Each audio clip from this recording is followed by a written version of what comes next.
Hello friends, welcome to my YouTube channel Ankita Dede Teaching. Today I am going to telling about Nabodh expected question paper set B English class 12th. तो आज हम लोग पढ़ने वाले हैं English जो आदर्श उत्तर है उसमें का जो इंग्लिश है, ठीक है, उसका सेट बी का जो ग्रामर है उसके बारे में पढ़ने वाले हैं, ठीक है। तो देखते हैं question 18 grammar do as directed. तो फर्स्ट क्वेश्चन है she does not like sweets, add question tag and rewrite. ठीक, तो हमको क्या बोला है, इसमें क्वेश्चन टैग लगाना है प्लस एंड री राइट, मतलब फिर से इसको लिखना है, ठीक है। तो री राइट बोला है तो सबसे पहले क्या करना है, जो भी दिया है उसको लिख लेते हैं, ठीक है। She does not like sweets, ठीक, फिर एक कॉमा लगा दिए, फिर क्या बोला है ऐड क्वेश्चन टैग, है ना। तो क्वेश्चन टैग कैसे करेंगे, सबसे पहले क्वेश्चन टैग लगाने का सूत्र क्या होता है, मतलब देखना रहता है कि अफर्मेटिव सेंटेंस है या नेगेटिव सेंटेंस है, ठीक है। तो ये कौन सा सेंटेंस है, she does not like sweets, तो क्या आया है, नॉट आया, मतलब कौन सा सेंटेंस है, ये नेगेटिव सेंटेंस। तो जो क्वेश्चन टैग होता है उसमें जो नेगेटिव सेंटेंस रहता है वो कौन सा किस में बदलता है, इंट्रोगेटिव सेंटेंस में बदलता है, ठीक है। जो नेगेटिव सेंटेंस रहता है वह क्वेश्चन टैग में इंट्रोगेटिव सेंटेंस में बदलता है, ठीक है। तो इंट्रोगेटिव का सूत्र क्या होता है, पहले हेल्पिंग वर्ब आता है, फिर क्या आता है, सब्जेक्ट आता है, फिर क्या आता है, क्वेश्चन टैग आता है, ठीक है। तो इसमें हेल्पिंग वर्ब क्या है, डस है, तो क्या आ गया, डस आ गया, ठीक। फिर सब्जेक्ट क्या है, सी है, तो क्या आ गया, सी आ गया। फिर क्या है, क्वेश्चन टैग, तो क्वेश्चन टैग आ गया, ठीक। तो ये हो गया बस, ऐड क्वेश्चन टैग एंड री राइट, तो री राइट पहले की, ठीक, सी डज नॉट लाइक स्वीट्स, फिर है ऐड क्वेश्चन टैग, तो क्वेश्चन टैग कर दिए। देखो नेगेटिव था उसको किस में बदलना पड़ता है, इंट्रोगेटिव। इंट्रोगेटिव का सूत्र होता है सबसे पहले हेल्पिंग वर्ब लिखना होता है, तो हेल्पिंग वर्ब क्या दिया है, डस, तो डस हो गया। फिर उसके बाद आता है सब्जेक्ट, तो सब्जेक्ट क्या था, सी था, तो सी आ गया। फिर क्वेश्चन टैग, तो क्वेश्चन टैग, ठीक है। अब देखते हैं सेकेंड क्वेश्चन, ठीक है। If you do not work hard you will fail, ठीक। Rewrite the sentence using unless in place if, हमको क्या यूज़ करने के लिए बोल रहे हैं, जहाँ पास इफ़ दिया है, ठीक है, जहाँ पास इफ़ दिया है वहाँ पास हमको क्या लगाना है, अनलेस लगाना है, ठीक है। तो अनलेस लगाना है तो सबसे पहले इफ़ की जगह हम क्या लगा देंगे, अनलेस लगा देंगे, ठीक है, अनलेस हो गया। फिर ये कौन सा सेंटेंस है, you do not work hard, ये क्या है, नेगेटिव सेंटेंस है, ठीक है। तो हमेशा ये जो इफ़ रहता है उसमें हमारा सेंटेंस किस में रहता है, नेगेटिव में रहता है, ठीक है। लेकिन जब हम इफ़ को अनलेस में बदलते हैं तो जो हमारा नेगेटिव सेंटेंस रहता है वो किस में बदल जाता है, अफर्मेटिव सेंटेंस में बदल जाता है, ठीक है। तो अफर्मेटिव सेंटेंस का सूत्र क्या होता है, सबसे पहले क्या आता है, सब्जेक्ट आता है, ठीक है। तो सब्जेक्ट लिखेंगे यू, ठीक, यू। तो अब उसके बाद एक कौन सा टेंस है इसको देख लेते हैं, तो ये है प्रेजेंट सिंपल, ठीक, डू आया है मतलब कौन सा टेंस है, प्रेजेंट सिंपल। तो प्रेजेंट सिंपल के अफर्मेटिव तो हेल्पिंग वर्ब नहीं लगता, तो सीधा क्या आ जाएगा, तो सीधा क्या आता है, वर्ब आता है, ठीक। तो वर्ब क्या है, वर्क है, ठीक, वर्ब क्या है, वर्क है। तो यू के साथ वर्ब का कौन सा फॉर्म लगता है, अफर्मेटिव में फर्स्ट फॉर्म, तो फर्स्ट का फर्स्ट ही रहेगा, यू वर्क हार्ड, ठीक, यू वर्क हार्ड, ठीक। अब यहाँ पर ये जो नेगेटिव सेंटेंस था वो किस में बदल गया, अफर्मेटिव में बदल गया, यू वर्क हार्ड। फिर जो ये है यू विल फेल, सो ये वैसी का वैसे ही लिखाएगा, ठीक है। ये कॉमा लगता है यहाँ पास, यू विल फेल, ठीक। देखते हैं तीसरा क्वेश्चन, ठीक है। तो the man is too old to lift the box, combine the sentence using so that, हमको जो ये क्वेश्चन में किसका यूज़ करना है, सो और दैट का यूज़ करना है, ठीक है। तो द मैन, ठीक, द मैन इज, और ये टू की जगह में क्या आ जाएगा, सो आ जाएगा, ठीक है। तो सो आ गया। फिर ओल्ड है तो ओल्ड का क्या हो जाएगा, वीक हो जाएगा। इसका हिंदी मीनिंग क्या हो रहा है, the man is too old to lift the box, मतलब जो व्यक्ति है वो क्या हो गया है, बूढ़ा हो गया, बहुत बूढ़ा हो गया है बॉक्स को उठाने के लिए, ठीक है। तो इसका कैसे बनाएंगे, तो बूढ़ा हो गया तो उसका बॉडी क्या हो गया होगा, वीक हो गया होगा, तो ओल्ड की जगह में क्या आ जाएगा, वीक आ जाएगा, ठीक है। तो वीक आ गया। फिर टू के जगह में क्या आता है, ये वाला टू के जगह में क्या लगा देना है, दैट लगा देना है, ठीक है। तो दैट आ गया। फिर क्या आएगा, यहाँ पर क्या है, द मैन। द मैन मतलब एक लड़का होगा, ठीक है। मैन है मतलब क्या होगा, एक लड़का होगा। तो लड़का के लिए कौन सा सब्जेक्ट यूज़ करते हैं, ही यूज़ करते हैं, ठीक है। तो यहाँ पर क्या आ गया, ही आ गया, ठीक। और यहाँ जो इज़ है, इज़ के बदले में क्या लग जाता है पता है, कैन लग जाता है, ठीक है। क्या लग जाएगा, कैन। यहीं पर अगर वॉस होता तो कैन की जगह में क्या लगता, कुड लग जाता, लेकिन यहाँ पर इज़ है तो इसके बदले में क्या आता है, कैन आता है, ठीक है। तो कैन आ गया। फिर क्या आ जाएगा, ही कैन नॉट। नॉट इसका नियम है लगाना, ठीक है। He can not. फिर lift the box, lift the box, ठीक।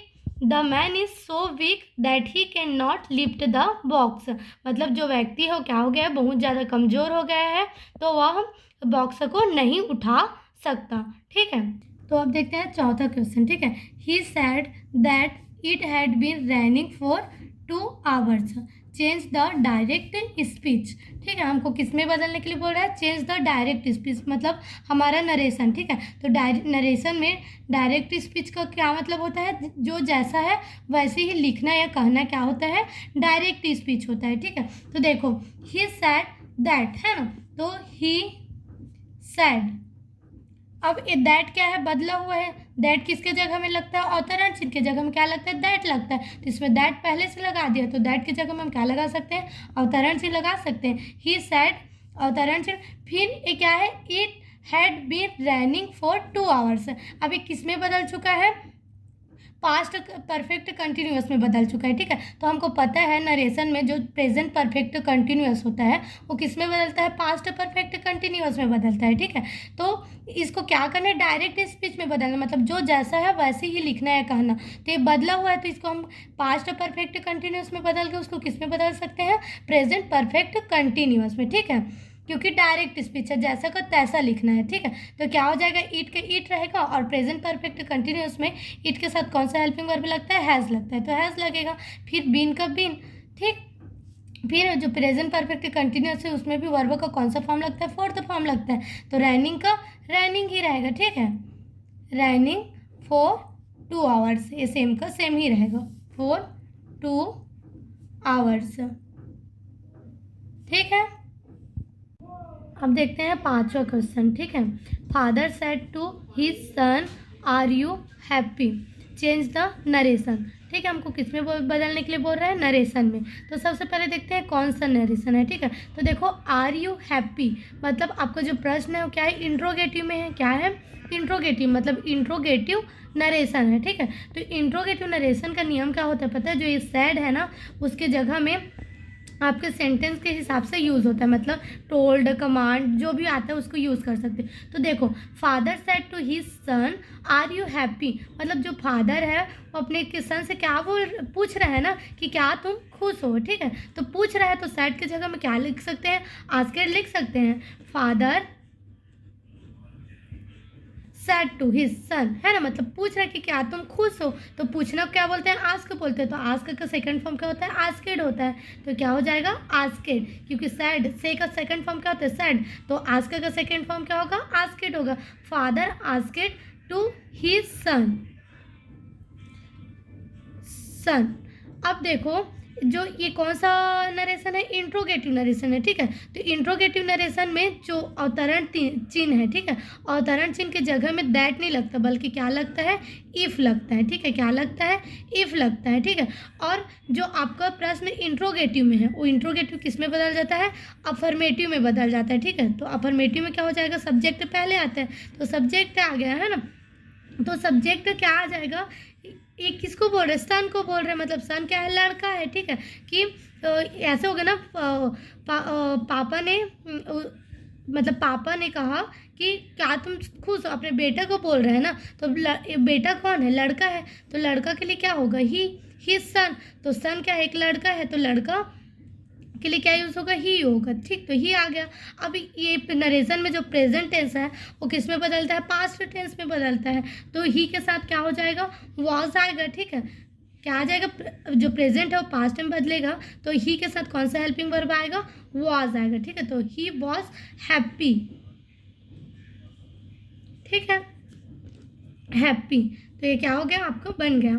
Father asked to his son if he was happy. ठीक है, अब छठवां क्वेश्चन देखते हैं। He stay here, I am happy, combine the sentence with as long as, मतलब हमको क्या करना है यहाँ, एज लॉन्ग एज यूज करना है। ठीक है, तो सबसे पहले एज लॉन्ग एज को सबसे पहले लगाते हैं। ठीक है, एज लॉन्ग एज। ठीक है, तो देखो ही स्टे हियर मतलब वह रहता है यहाँ, ये स्टेज होगा। ठीक, he stage here, I am happy मतलब वह रहता है, आई एम मतलब आई एम हैप्पी का क्या हो जाएगा, मैं खुश हूँ। ठीक है, तो वह रहता है, मैं खुश हूँ, ये अच्छा लग रहा है क्या, नहीं है ना। ये कैसे में अच्छा लगता है, वह है, जब तक वह है मैं खुश हूँ, ऐसे बोलेंगे तो अच्छा लगेगा ना। तो क्या हो जाएगा ये, ही इज़ हियर, स्टेज को हटा देंगे, क्या हो जाएगा, ही इज़ हियर। क्योंकि ये क्या है, बेसिक टेंस में है, तो इसको भी किस में बदल सकते हैं, बेसिक टेंस में बदल सकते हैं। ठीक है, he is here, I am happy, he is here, I M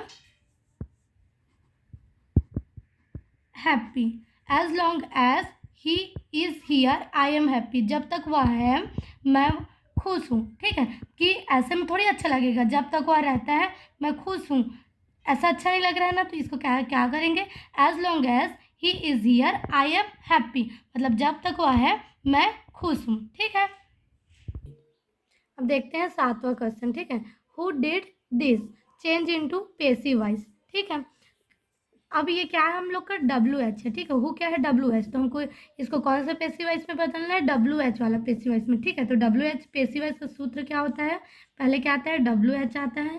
ठीक, फिर क्या आता है,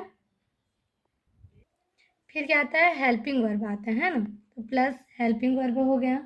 फिर क्या आता है, सब्जेक्ट आता है, प्लस वर्ब का थर्ड फॉर्म आता है। ठीक, प्लस ऑब्जेक्ट आते हैं, है ना।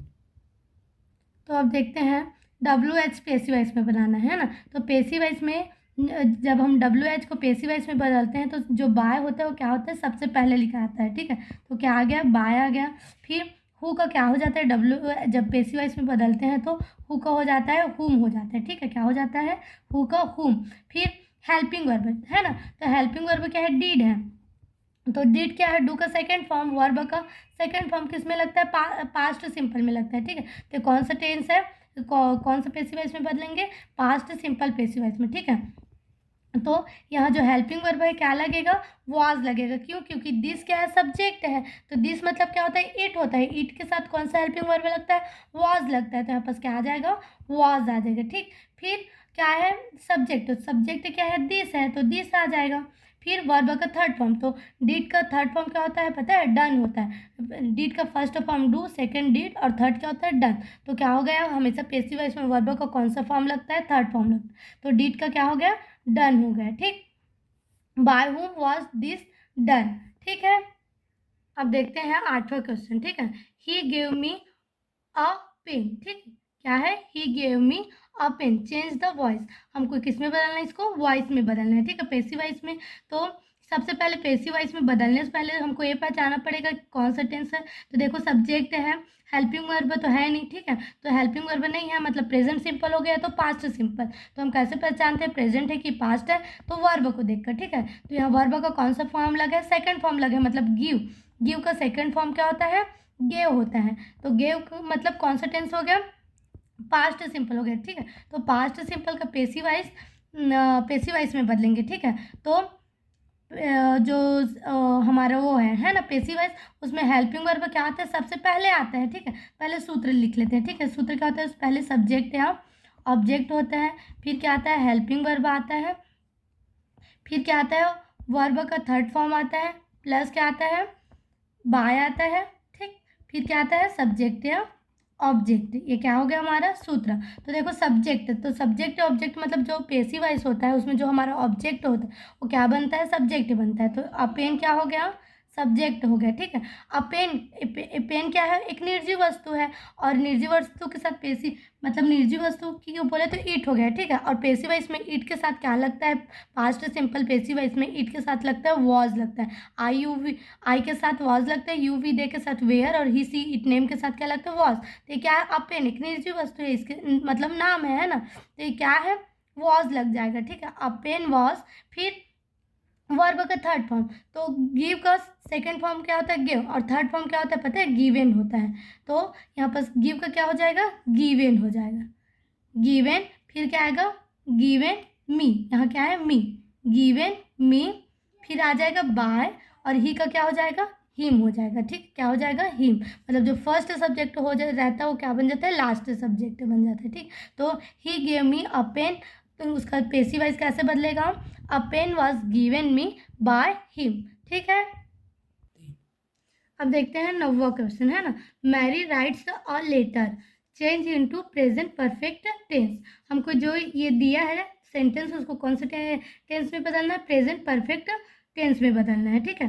तो देखो ये कौन सा टेंस है, पहले तो ये देखते हैं, मैरी राइट्स अ लेटर, मतलब देखो सब्जेक्ट है, हेल्पिंग वर्ब नहीं है, मतलब प्रेजेंट सिंपल है, पास्ट सिंपल, तो प्रेजेंट सिंपल है, क्यों, क्योंकि हमारे पास वर्ब का कौन सा है, पांचवा रूप लगा है, तो ये क्या हो गया, प्रेजेंट सिंपल हो गया, है ना। तो प्रेजेंट सिंपल को किस में बदलना है, प्रेजेंट परफेक्ट में, है ना। तो प्रेजेंट परफेक्ट का सूत्र अफर्मेटिव है, तो प्रेजेंट परफेक्ट का अफर्मेटिव ही सेंटेंस में बदलेगा। तो सबसे पहले अफर्मेटिव का सूत्र क्या होता है, सब्जेक्ट, तो सब्जेक्ट क्या है, मैरी, मैरी क्या है, एक नाम है, नाम के साथ प्रेजेंट परफेक्ट में कौन सा हेल्पिंग वर्ब लगता है, हैज़ लगता है, ठीक है। आई यू वी दे के साथ हैव लगता है, और ही सी इट नेम के साथ क्या लगता है, हैज़, तो ये क्या है, नेम, तो नेम के साथ क्या आ जाएगा, हैज़ आ जाएगा, ठीक है। फिर वर्ब का थर्ड फॉर्म लगता है, ठीक है, तो राइट्स का थर्ड फॉर्म क्या हो जाएगा, रिटर्न हो जाता है, ठीक है, WRITTEN रिटर्न। फिर क्या हो जाएगा, अ लेटर, अ लेटर क्या हो गया, ऑब्जेक्ट हो गया, ठीक है, a letter, Mary has written a letter. अब देखते हैं 10वां क्वेश्चन, ठीक है। तो no sooner does the teacher enter the class than students stand up, rewrite the sentence using as soon as, ठीक है। हमको जहाँ पास नो सूनर दिया है वहाँ पास क्या लगाने के लिए बोल रहा है, एज सुन एज, है ना। तो नो सूनर की जगह हम क्या लगा देते हैं, as soon as, as soon as. फिर देखो एक कौन सा सेंटेंस है, इंट्रोगेटिव सेंटेंस है ना, हेल्पिंग वर्ब सामने है, मतलब कौन सा सेंटेंस है, इंट्रोगेटिव सेंटेंस। तो नो सुनर में इंट्रोगेटिव सेंटेंस को किस में बदलते हैं, अफर्मेटिव सेंटेंस में बदलते हैं, ठीक है। तो अफर्मेटिव सेंटेंस में सबसे पहले क्या आता है, सब्जेक्ट आता है, तो सब्जेक्ट क्या है, द टीचर, तो सबसे पहले क्या आ गया, द टीचर, द टीचर। अब देखो यहाँ क्या है, डस है, तो डस है मतलब कौन सा टेंस होगा, प्रेजेंट सिंपल है, तो प्रेजेंट सिंपल का अफर्मेटिव में हेल्पिंग वर्ब लगता है क्या, नहीं लगता है, तो हेल्पिंग वर्ब नहीं आएगा। फिर क्या आता है, वो सीधा वर्ब आता है, तो वर्ब क्या आएगा, इंटर, ठीक है। तो इंटर का पांचवा रूप लगेगा, क्यों, क्योंकि द टीचर, टीचर या तो लड़का होगा या तो लड़की होगी, ठीक है। तो ही या सी होगा, और ही सी के साथ वर्ब को कौन सा फॉर्म लगता है, फिफ्थ फॉर्म लगता है, मतलब पांचवा रूप लगता है ना। तो इंटर का क्या हो जाएगा, इंटर्स हो जाएगा, लास्ट टाइम क्या लग गया, एस, मतलब वर्ब का कौन सा रूप लग गया, पांचवा रूप हो गया है। तो the teacher इंटर्स the class, the class. अब देखो यहाँ पर क्या लिखा है, देन, तो देन की जगह हम क्या आता है, कॉमा आता है, ठीक है। फिर स्टूडेंट्स स्टैंड अप, वो सेम का सेम लिखा जाएगा, स्टूडेंट्स स्टैंड अप, ठीक है। तो अभी आपका सेट बी का 10 क्वेश्चन हो गया है, ठीक है। अगर वीडियो पसंद आए तो चैनल को सब्सक्राइब कर दीजिएगा, ठीक है। Thank you.